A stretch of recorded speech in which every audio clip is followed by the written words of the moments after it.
ठिकाणी समीर मुळे कॉन्ट्रॅक्टर नारंगा हे आपल्या मागणीवाडीची पोरं 8 पोरं ठाकरचं माहिती कुठे गेली तुम्ही गोव्याला कामासाठी गेले होते। 700 रुपये रोज होता। चौधरी साहेबांकडून आम्ही फोन केला आणि मी फोन केल्याबरोबर लगेच त्यांनी 50,000 रुपये त्याशी त्यांना पोच केले आणि 15 तारखेला राहिलेले पैसे त्यांचे राहिलेले आता हे माझ्याकडं 1.5 लाख रुपये ते देणार होते। तर त्यांनी 15ला देणार होते। तर खरंच ते पैसे 15च्या ऐवजी आज आपल्याला 14लाच पोलीस स्टेशनच्या बघा तिकडे कॅमेरा करा पोलीस स्टेशनच्या आवारामध्ये त्यांना आपण हे राहिलेले 1.5 लाख रुपये आपण देतोय। त्यांचा हिसाब केला ह्या चिठ्ठ्या बिट्ट्या सगळ्यांच्या नावाने सगळे इथं कन्फर्म झालेलं आहे आणि म्हणून कुठल्याही प्रकारची अशी शंका राहिलेली नाही। आणि समीर भाऊ मी तुम्हाला पण मदत केली तसं काही नाही। जीवनामध्ये माझं नाव एक ब्रँड आहे, आदिवासी वादळ एक असं ब्रँड आहे की गरिबांना मदत करणारा, एखाद्या मित्राला मदत करणारा। फक्त आम्हाला काही खोटं चालत नाही। हे पैसे आम्ही मोजून त्यांच्या हातामध्ये देणार आहे। आमच्याकडे असं काही नाही की बाबा इकडे आपल्याकडे घ्या मग त्यांना बोलवा। मी मला म्हणले कुठे येऊ, मी त्यांना फोन केला। फोन केला कुठे जायला गेला तू उच्चीला, तो जाळा टाकायला गेला होता। तिकडनं आला तुम्ही यांचे पैसे आता खरं तर सगळा हिसाब चुकता केला। 1 2 3 4 5 6 7 आणि 8 जण, तुम्ही 8 जण होते ना। 8 जणांचा हिसाब या ठिकाणी करून आणलेले। थोडंसं आमचं मुकादम मॅनेजर मानायचं नसतं, कारण जो माणूस किती गरिबाला जीव लावतो ना त्याचं थोडं ऐकून घ्यायचं। तुम्हाला पण आम्ही जीव लावतो, तुम्ही काय आमचे मित्र आहात, आपण एकाच तालुक्यातले आहोत। आणि म्हणून मी ज्या टायमाला एखाद्या गरिबाला न्याय देतो किंवा एखाद्याचा मध्यस्थी करतो त्या टायमाला दोन्ही बाजू मी समजून घेतो। ही मुलं अनेकांकडे गेले, ते महिनाभर फिरले ना, 1 महिना अनेकांकडे फिरलेले आणि त्यांना कोणतरी सांगितलं का तुम्ही वादाला जा तुमचे पैसे भेटतील। नंतर ते माझ्याकडे आल्यानंतर 5च मिनिटात फोन केल्यानंतर 50,000 रुपये शेटनी त्यांना लगेच फोनपे केले का नाही।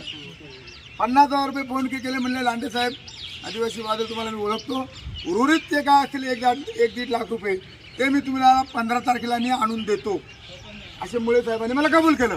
आणि मी त्यांचं ह्या सर्वांच्या वतीनं मी आभार मानतो की त्यांनी 15च्या ऐवजी आज 14 तारखेला पैसे आणून दिले।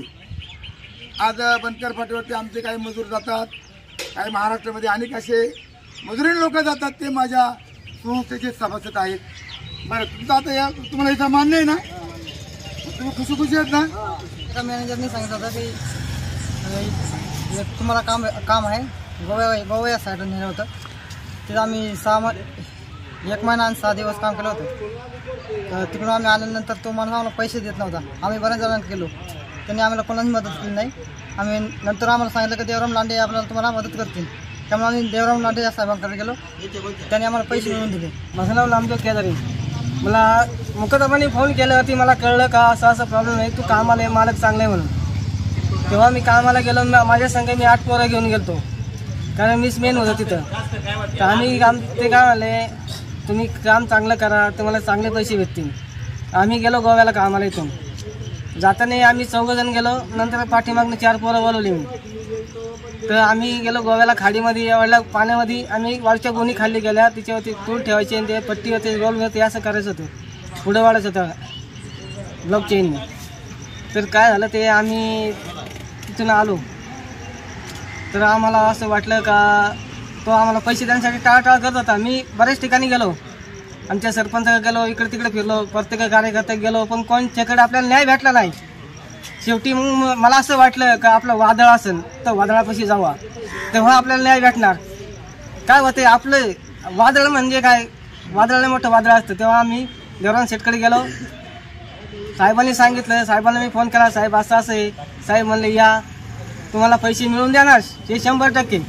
तेव्हा मी गेलो, तेव्हा साहेबांनी त्यांना फोन केला का तुम्ही गरिबाचे पैसे देऊन टाका म्हणून असं पण फोन केला।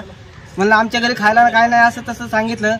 आता आमची खरंच परिस्थिती बेकार आहे, म्हणून काय झालंय आम्ही आता आमची परिस्थिती जर मोठी असती तर आम्ही दुसरीकडे कामाला गेलोच नसतो ना, गेलो नसतो। म्हणजे काय आम्हाला जमीन नाही, घर नाही, घर बांधायला जागा पण नाही, म्हणून आम्ही दुसऱ्याकडे कोणता फोनाला कॉन्ट्रॅक्टरचा किंवा कोणता मजुराचा शेतकऱ्याचा फोनाचा आम्ही जातो कामाला त्याच्यापेक्षा। काय होते 500 रुपये रोज 100 रुपये रोजाचं आम्हाला काहीच घेणं देणं काम संपलं पैसे देणे त्याचं काम असतं.